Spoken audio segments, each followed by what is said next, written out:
Breaking news. কেন আপনি শাকিব খানকে বিয়ে করেছিলেন? সাংবাদিকের প্রশ্নের মুখে অপু বিশ্বাস কেন আপনি শাকিব খানকে আবার বিয়ে করবেন? এবং আমি একটা গুঞ্জন শুনতেছি সাকিব অপু বিশ্বাস নাকি বিয়ে করছে, সেটা কতটা সত্য না? বাংলাদেশে আসলে ইদানিং কালে খুব বেশি একটা সাংবাদিক এমন সরাসরি প্রশ্নের মুহূর্তে আলোচনার কেন্দ্রে চলে এলেন অপু বিশ্বাস। প্রশ্নটা ছিল খুবই ছোট, কিন্তু এর ভেতরে লুকিয়ে ছিল বহু বছরের আলোচনা, আবেগ, ভালোবাসা, বিতর্ক আর হাজার মানুষের কৌতূহল। আজকের ভিডিওতে জানাবো এই প্রশ্ন কেন এত ভাইরাল হলো, মানুষ কেন এখন সাকিব অপু প্রসঙ্গে এত আগ্রহী, আর এমন ব্যক্তিগত প্রশ্ন করা কি আদৌ ঠিক? কেন টোটাল বিষয়টাই খুব হঠাৎ করেই হয়েছে। আমি বললাম যে লাক, তো আমাকে শাকিব খানকে বিয়ে করেছিলেন? প্রশ্ন চোখ অপু। নেট দুনিয়ায় তোলপাড়। বাংলা সিনেমার ইতিহাসে এমন কিছু জুটি আছে যাদের নাম শুনলে দর্শকদের মনে আলাদা একটা আবেগ কাজ করে, আর সেই তালিকায় শাকিব খান ও অপু বিশ্বাসের নাম থাকবে একদম উপরের দিকেই। একসময় পর্দার তাদের রসায়ন দর্শকদের মুগ্ধ করেছিল, একসঙ্গে বহু সিনেমা কাজ, পর্দার প্রেম, বাস্তব জীবনের সম্পর্ক, সবকিছু মিলে এই জুটিকে ঘিরে মানুষের আগ্রহ কখনোই কমেনি। তাই আজও যখন শাকিব খান এবং অপু বিশ্বাসের নাম একসঙ্গে আসে, তখন সোশ্যাল মিডিয়ায় শুরু হয় নতুন আলোচনা। সম্প্রতি এক সাংবাদিক অপু বিশ্বাসকে সরাসরি প্রশ্ন করেন, আপনি কেন শাকিব খানকে বিয়ে করেছিলেন? প্রশ্নটা শুনে অনেকের চোখ কপালে ওঠে, কারণ এটা কোনো সাধারণ প্রশ্ন নয়, এটা সরাসরি একজন মানুষকে ব্যক্তিগত জীবনের গভীরে ঢুকে যাওয়ার মতো। সমস্ত কিছুতে আমাকে সাপোর্ট করেছে, সাপোর্ট করে আসছে, ভালোবেসে যাচ্ছে, অন্ধের মতো ভালোবেসে যাচ্ছে। সো তাদের এই ভালোবাসার কাছে আমি বিয়ে বলা কথা ছিল না কোনো নরম ভাষা, সরাসরি জিজ্ঞেস করা হলো কেন বিয়ে করেছিলেন। আর এই প্রশ্নই মুহূর্তের মধ্যে আলোচনার জন্ম দেয়। একটা সময় শাকিব অপু জুটি শুধু সিনেমার পর্দা নয়, বাস্তব জীবনেও ছিল আলোচনার শীর্ষে। তাদের সম্পর্ক নিয়ে যেমন মানুষের আগ্রহ ছিল, তেমনি ছিল নানা বিতর্ক, নানা প্রশ্ন, নানা ব্যাখ্যা। কিন্তু সময় বদলেছে, মানুষ বদলেছে, সম্পর্কের সমীকরণও বদলে গেছে। তবুও একটি প্রশ্ন বারবার ফিরে আসে, কেন মানুষ আজও তাদের ব্যক্তিগত জীবন নিয়ে এত কৌতূহলী?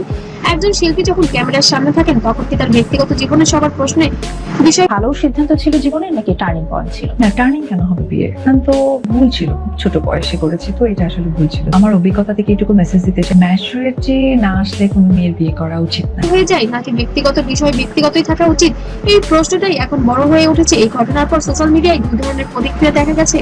একদল বলছে সাংবাদিক প্রশ্নটা সাহসী ছিল, কারণ দর্শকরা একদিন ধরে এই প্রশ্নের উত্তর জানতে চায়। আবার আরেক দল বলছেন একজন নারী ব্যক্তিগত জীবনের প্রতি অযথা চাপটি সৃষ্টি করার মতো প্রশ্ন। একজন মানুষ কাকে বিয়ে করবেন, কেন করবেন, এটা তার ব্যক্তিগত সিদ্ধান্ত। বিশেষ করে যখন বিষয়টা অনেক পুরনো, তখন বারবার একই প্রশ্ন তুলে একজন মানুষকে বিব্রত করা কতটা যোগ্য? জয়ের বাবা তো টিম কিনলো বিপিএল এ, জয় কি একবার একদিনও খেলা দেখার জন্য যেতে চেয়েছে? সুযোগ হয়ে ওঠেনি, আর তার বাবাও তো ছিলেন না দেশে। আজকে তো শেষ খেলা, সম্ভবত উনি মাঠে আছে। জয় কি মিস করতেছে না? না, জয় টিভিতে আছে, সে টিভিতে বসে দেখছে। Thank you. অনেকে তাদের জুটিকে ভালোবাসতেন, অনেকে তাদের সিনেমাকেও ভালোবাসতেন, এবং অনেকে তাদের সিনেমা দেখে বড় হয়েছেন।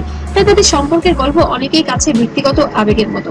কিন্তু সমস্যা হয় তখন যখন দর্শকের আগ্রহ আরেকজন তারকার ব্যক্তিগত সীমারেখা এক জায়গায় এসে ধাক্কা খায়। একজন তারকা জনপ্রিয় হতে পারে, কিন্তু তার ব্যক্তিগত অনুভূতি আছে, তারও কিছু বিষয় আছে যা হয়তো তিনি প্রকাশ্যে বলতে চান না। তাই প্রশ্ন উঠতেই পারে, ভাইরাল হওয়ার জন্য কি প্রশ্ন করা যায়? সবচেয়ে বড় কথা হলো, এই প্রশ্নের ভেতরে একটি লুকানো চাকু আছে। কেন বিয়ে করেছিলেন? এই প্রশ্ন শুনতে সহজ হলেও এর উত্তর দেওয়া অনেক কঠিন, কারণ একটি সম্পর্ক তৈরি হয় অনেক অনুভূতি, বিশ্বাস আর সময়ের পরিস্থিতির মধ্য দিয়ে। একটি বিয়ে শুধু একদিনের সিদ্ধান্ত নয়, তার পেছনে থাকে আবেগ, ভালোবাসা, স্বপ্ন। আর আপনারা জানেন এর আগে বুবলির সাথে হয়তো অপুর একটা ক্ল্যাশ হয়েছে, অপুই করেছে অপুর সেটা অনেক ভবিষ্যতের আশা। কিন্তু যখন সেই সম্পর্ক নিয়ে বারবার প্রকাশ্যে প্রশ্ন করা হয়, তখন সেটা শুধু একটি নিউজ টপিক থাকে না, সেটা হয়ে যায় একজন মানুষের ব্যক্তিগত জীবনের পুনরায় বিচার। তবে এটাও সত্য, সাকিব অপু অধ্যায় নিয়ে মানুষের আগ্রহ এখনো শেষ হয়, কারণ তারা দুজনেই ঢালুইটের আলোচিত মুখ। তাদের জীবনের যে কোনো ঘটনা দর্শকদের মনে আলোচনার জন্ম দেয়। কিন্তু একজন দর্শক হিসেবে আমরাও ভাবা উচিত, আমরা কি শুধু বিনোদনের জন্য একজন মানুষের ব্যক্তিগত কষ্ট বা পুরনো সম্পর্ক নিয়ে বারবার সামনে আনছি? সাংবাদিকদের প্রশ্ন হয়তো অনেকের মনে থাকা প্রশ্নই ছিল, কিন্তু প্রশ্ন করার একটা সময়, ভাষা ও সীমা থাকা উচিত। আপনাদের কি মনে হয়, সাংবাদিকদের এই প্রশ্ন করা কি ঠিক হয়েছে, নাকি অপু বিশ্বাসের ব্যক্তিগত জীবনে এমন প্রশ্ন না করাই ভালো ছিল? আপনাদের মতামত অবশ্যই কমেন্টে জানান। আর ভিডিওটি ভালো লাগলে অবশ্যই লাইক, কমেন্ট, শেয়ার করবেন, এবং নতুন নতুন আপডেট পেলে অবশ্যই সাবস্ক্রাইব করবেন, এবং পেজ থেকে দেখলে অবশ্যই ফলো করবেন। সবাই ভালো থাকবেন, সুস্থ থাকবেন, আল্লাহ হাফেজ।